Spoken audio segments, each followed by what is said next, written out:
second, and then she turns back around and she's like, well, we'll make sure and get a picture that you get a picture with them. I'm like, oh, that'd be so cool. Thank you. And she goes, we're actually going to have you ask them a question on the air. Whoa, who is this? The host of GMT, Good Morning Texas. Wow, nice. That was incredibly nice of her. And so I'm like standing there for a second, and I'm kind of like, okay, what can I ask him? What can I ask him? What can I ask him? And I'm trying to think of a good question where... Do you love anal beads?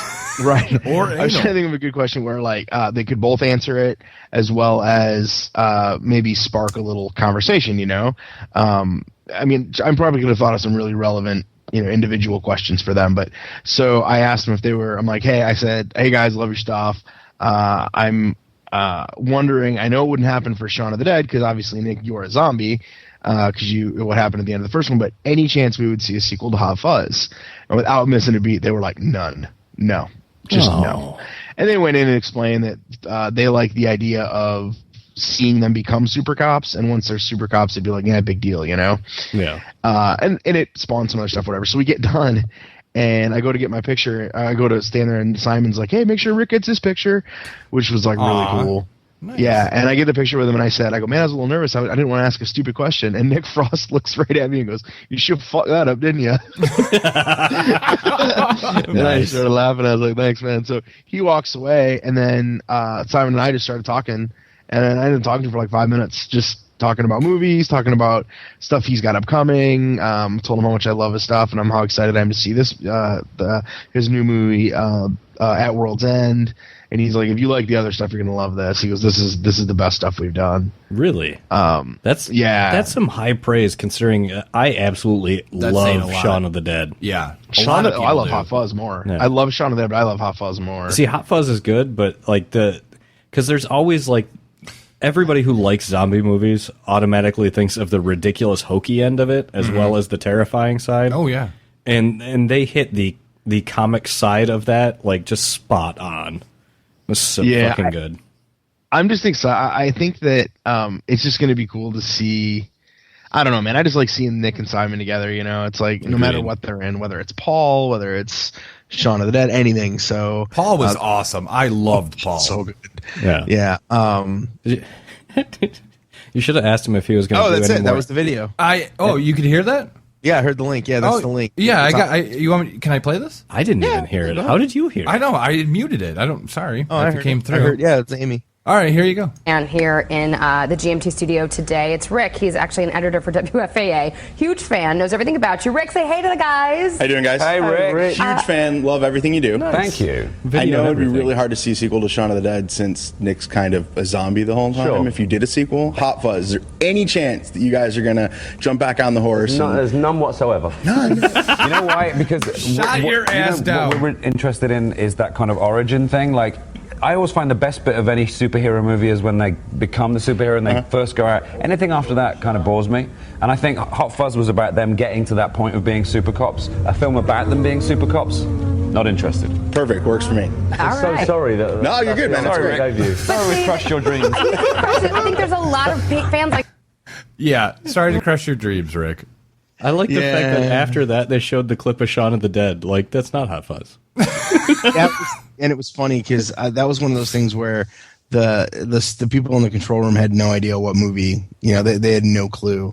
Yeah. But it's like, damn, dude, you guys are playing the wrong movie, man. Like, I'm sitting there watching it on the monitor. And I'm like, but it was what it was. But they were super cool, and I got a picture with them, and the picture's a little blown out, which sucks, but it doesn't matter.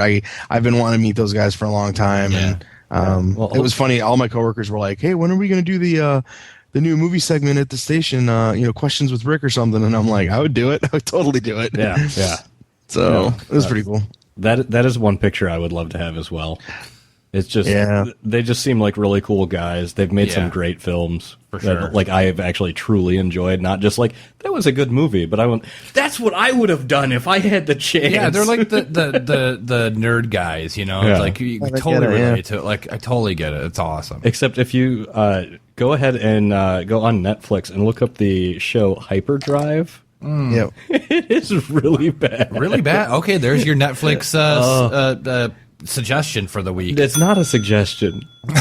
You want a good suggestion? Look up Todd in the Book of Pure Evil. Yeah. Todd in the Book of agreeable. That's a good suggestion. It's 2 seasons. It's a lot of fun. Yeah.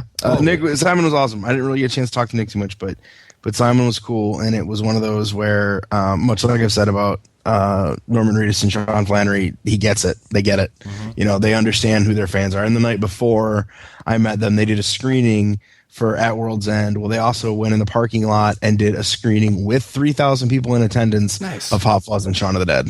Nice. See, they took time to meet everybody. Yeah, exactly. It's those. It's like they're so nerdy that they get it, and they cater to that. Yeah. To the nerds out there that really get into their films. I mean, well, they enjoy.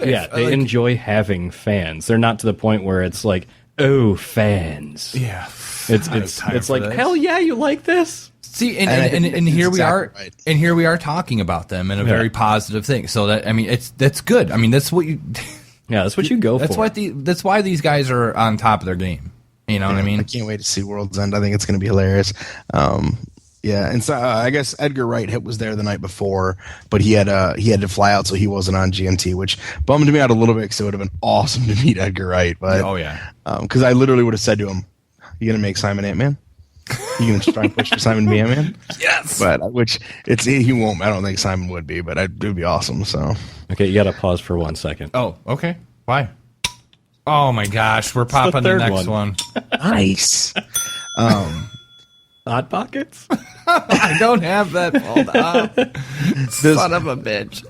This is the mahogany. I would have tried to get a liner from those guys, and I probably could have had I not been at work. If it had not been a work situation, I probably totally could have got one of them to say, I'm and you're listening to. But in a work situation, I was very gracious to get what I got. Oh, yeah. No, that's amazing. So, yeah, it was cool.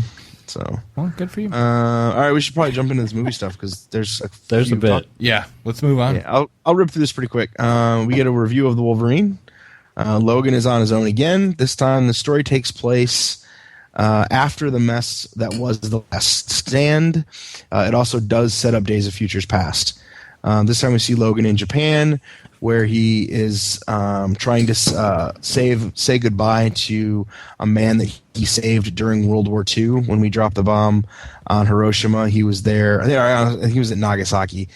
He was there to protect him and save his life. Well, this guy wants to repay his kind deed by giving Logan the ability to die. He wants to make it so that he won't heal, so that he could actually live a normal life, because obviously we don't know how old Wolverine is, because technically with his healing he doesn't age. We spend most of the movie watching Logan try to protect this older guy's granddaughter, which kind of then becomes a little bit of a love interest, which is interesting. Along with Logan trying to figure out how to heal himself, he actually loses his ability to heal, which gets kind of crazy for a while. He ends up taking on the Silver Samurai, which is freaking awesome. It's this big, huge ass suit of adamantium that he fights, and it's freaking awesome. If you stick around to see if you do go see the Wolverine and you haven't seen it yet, make sure you stick around for the post credits. There's about 5 minutes of credits, and then there's a cut scene like there is in all the Marvel movies, and it does set up Days of Futures Past, and it's freaking awesome. I don't know. I actually heard from somebody that they really didn't like it. That's the first I've heard. I thought it did really well. Roommate Scott enjoyed it. He enjoyed it, but then on thinking about it and reflecting on the movie, he had a bunch of problems with it. It's riddled with problems, I think. But treat it. It's way better than what Wolverine was, the first one. It's way better. First off, it's action packed. It's nonstop action. There's great fight sequences, and he's not perfect. He spends most of the movie unable to heal himself, so you're seeing him try to do these things where he almost is on his deathbed, and he still finds ways to do stuff. I don't know. Like I said, I liked it a lot better than the last one, the last Solo film. It did really good in the box office this week too, didn't it? It did $55 million. It was projected. They had projected it to do about $65 million. But you're on a non-holiday weekend, you pull in anything more than $50 million, you're especially for a comic book movie that's not Iron Man or Avengers based, you're in pretty good shape. So my daughter and I actually swung by the movie theater on I think it was Sunday, Sunday afternoon, and we didn't go see a movie. We actually went to go you just get popcorn. Teased her? No. You're like, hey, look, this is a movie theater. We're in the area. Remember these? And we're not going. No. The whole trip was just to get some popcorn. Fair enough. This is how bad we are. And she wanted to watch. I think it was like the Oz Great and Powerful at home. So we just rented that on Vudu or whatever. But we swung by and grabbed some popcorn, and it was packed. I mean, packed like I haven't seen that theater packed in a long, long time. And I'm like, what the hell came out this weekend? So I'm looking at the board, and I'm like, oh, Wolverine. That's what it was.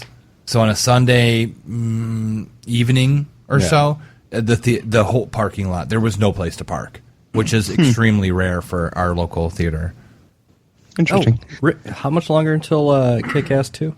3 weeks. I know. We're going to the Magic Theater and getting drunk and watching that. Hey, okay. And it's speaking of Kick-Ass, I'll go right into my next story. Chloë Moretz responds to Episode 7 Star Wars casting rumors. For what? Well, I'll get to it. In an interview with MTV, Chloë Moretz was asked if she would be interested or if she's been contacted about a role in Star Wars, and she then said, of course I would be interested in a role in Star Wars. And she's like, hey, JJ, why don't you give me a call? So, I'm sorry, this Skype is acting up a little bit. You should probably actually hang up and call back, but right before you do that, so she has been or has not been contacted? Well, if she has been, she wasn't acknowledging it. So what she said was, of course, I would be interested. And then she says, hey, JJ, give me a call. So she's saying she wants to be in the next Star Wars flick. But there's been heavy rumors ever since everyone thought Matthew Vaughn was going to get the gig that she was going to be cast in it. Right. And evidently the casting rumor is that she would play a young Jedi, most likely Han and Leia's daughter, Jana, or Jaina, I don't know how it's pronounced, which is a character from the extended Star Wars universe. We all know she can kick. We all know she can kick ass. Yeah. So why not let her wield lights? Rick, can you hang up and call back real quick? Aaron, call me. It's better when you do it. Word. I would totally. I think she's a perfect fit. She can act. She's got the attitude. She can play different roles. She's small yet fierce. Small yet fierce. I would totally buy that. Well, that's what they talked about. That there's casting. The producers want someone who is mid to high teens, who is a very tough, gritty, a very tough, gritty person. And obviously she can. I mean, we've seen what she did in Kick-Ass. Yeah, I don't know who else would be a better fit. No, she's perfect. I'm. And there's been heavy rumors that JJ may be pulling out of the film, so that could be interesting. Why? What? He hasn't even started the film. Well, want to shoot in London. He's got young kids, and he doesn't want to spend 2 years in London. So move the kids to London. That's your job as a director. No, totally. Rip your kids out of their schools and away from their friends. Doesn't want to do it. Give it to Matthew Vaughn. That's my vote. Matthew Vaughn or Guillermo del Toro. Give it to Millions or... He's already got millions. We got Billy in the chat room. Hey! He says, sup, bitches? Your beer's gone. Yeah, Billy. It's almost gone. We're on the last one right now, and it's almost gone. Oh, by the way, it is the mahogany, and it is wonderful. This is the mahogany. Billy, if you could let us know what beers you sent us. What the hell we drank? Yeah, please, because I did not have that. I think it was a first one was the stout, and then the second was the porter, and this one's the red. Yeah, I think. No, Billy, they were all very good. I was super. They've been raving about it, man. They're absolutely going nuts. We're pretty honest about the beers. And honestly, I mean, it's the middle of the show, and we finished all three pretty much. Like Scott's got probably 2 inches left in his. I got about the same in mine, and then they're gone. The whole show, Aaron keeps looking over at me like, give me that look like, it's really good.